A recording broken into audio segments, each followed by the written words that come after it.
So magandang araw mga parekoy. So sa video tutorial natin ngayon ay ipapakita ko sa inyo yung aming pag-calibrate ng aming fuel injector at ang kauna-unahang pag-calibrate ng ating oiler at saka ng ating engine cadet. So pag tayo ay magka-calibrate ng ating fuel injector, ang una nating gagawin mga parekoy is babaklasin natin dito itong aking hinawakan, yung ating high pressure fuel line. So ang high pressure fuel line, connected yan sa ating fuel injection pump. Directly na yan papunta sa ating mga fuel injector. So yan ang pinakauna nating babaklasin para ma-open natin yung area at mabaklas natin dito yung ating mga fuel injector. So next naman is babaklasin natin mga parekoy yung ating return fuel line. So yan yung ating return fuel line mga parekoy. So lahat ng ating fuel injector meron yang series lang yan. Lahat ng sobrang diesel na hindi ma-push sa ating injector, sa ating combustion chamber, is hindi na makakabalik sa high pressure fuel line yan. So ilalabas yan by means of return fuel line. So ayan, babaklasin yung ating return fuel line.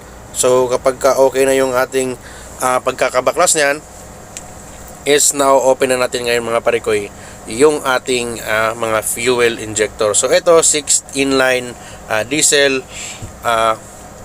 Yanmar 6 HAL TN yung kanyang model. So ganyan, babaklasin mo na dito, luluwagan mo na yung number 12mm na ating mga tornilyo na nakakapit sa ating mga fuel injector. So yung ating fuel injector dito, babantayan nyo yan pagkakabaklas nyo. Meron tayong mga rubber dampers yan. So yan yung airtight seal din natin para sa ating walang leak sa ating fuel injector side, at saka airtight seal na rin sa ating injector. So isa pa, yung rubber damper na yan, tumutulong yan sa ating pag-hold ng mga vibration.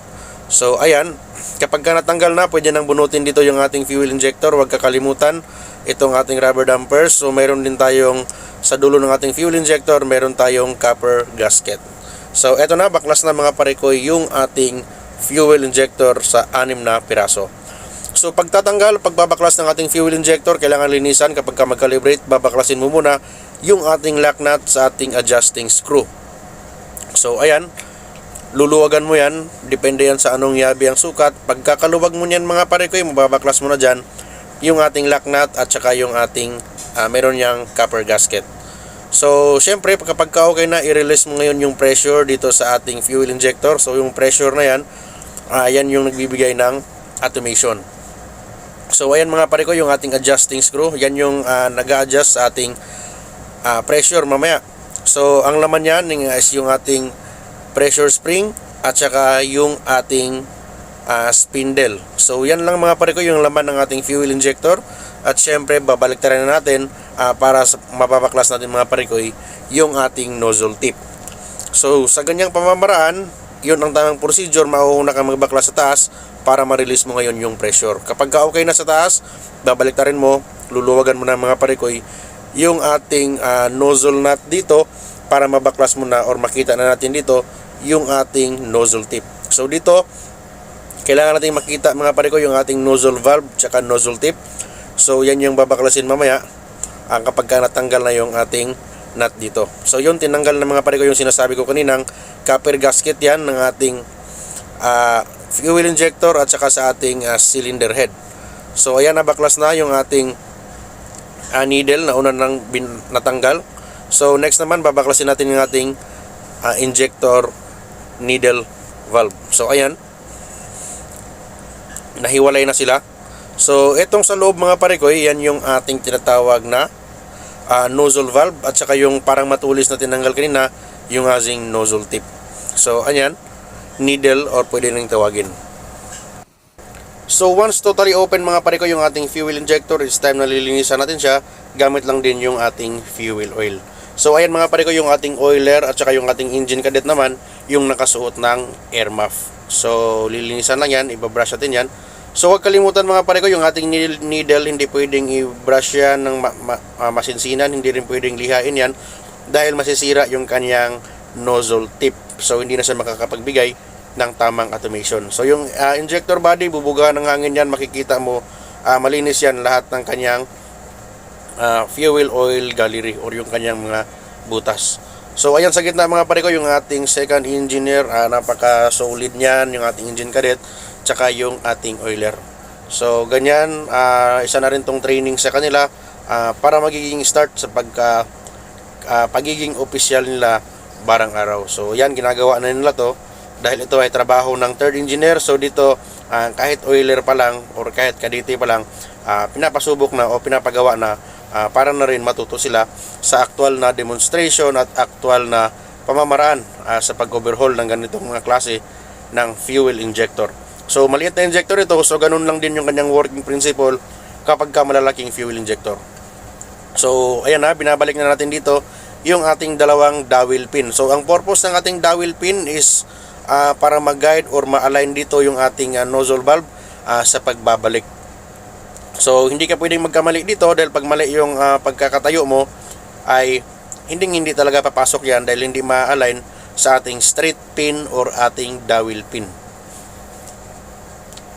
So kapag okay na, kapag naitayo mo na dito yung ating nozzle valve kasama ang kanyang nozzle tip, makikita mo mga pare ko na dapat totally nakalapat yan siya at hindi pwedeng tumabingi. So ayan, makikita nyo naman yung ating nozzle valve dyan at saka nozzle tip is totally aligned naman siya sa ating injector body.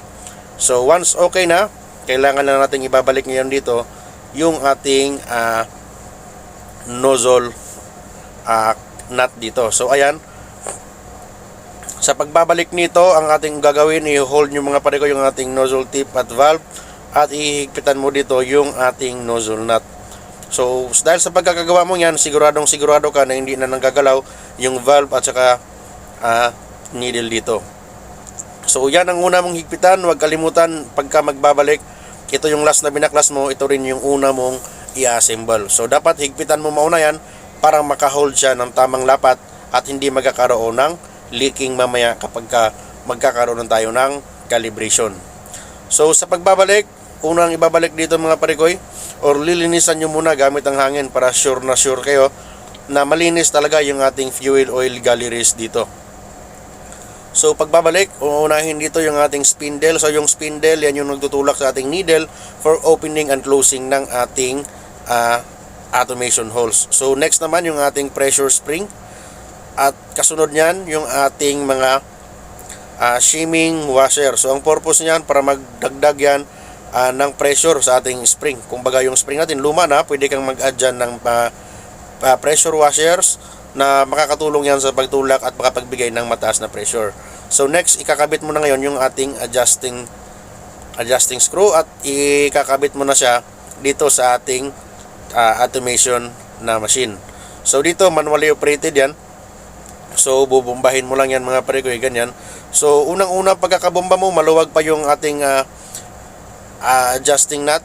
So ayan, once na hinigpitan mo yan, dahan-dahang tataas yung pressure na binibigay ng ating automation. So dapat dito mga pare ko, dapat ang buga ng ating fuel injector is pisik lang, hindi pwede yung may tulo. So bawat pump mo dapat naka-atomize ang 5 holes dito. So ang ibibigay natin mga pare ko dito is 200 kilogram per centimeter squared. So dapat 200 yung unang pitik na ating makikita. So ayan, kulang pa, nasa 190 pa yan. So ibig sabihin, hihigpitan pa natin mga parikoy. So ayan, makikita nyo, tumama na siya at natuwa si Segundo. At syempre, binalik na natin yung ating copper washer at saka yung ating lock nut para sa ating adjusting screw. So ganun lang mga parikoy, napakadali lang linisan yung ating fuel injector, i-overhaul. So dapat malinis rin dito sa ating cylinder head, yung kanyang posisyon. Dapat makikita nyo na yung kanyang mga sleeve dyan, injector sleeve natin is malinis din at saka walang nakaharang.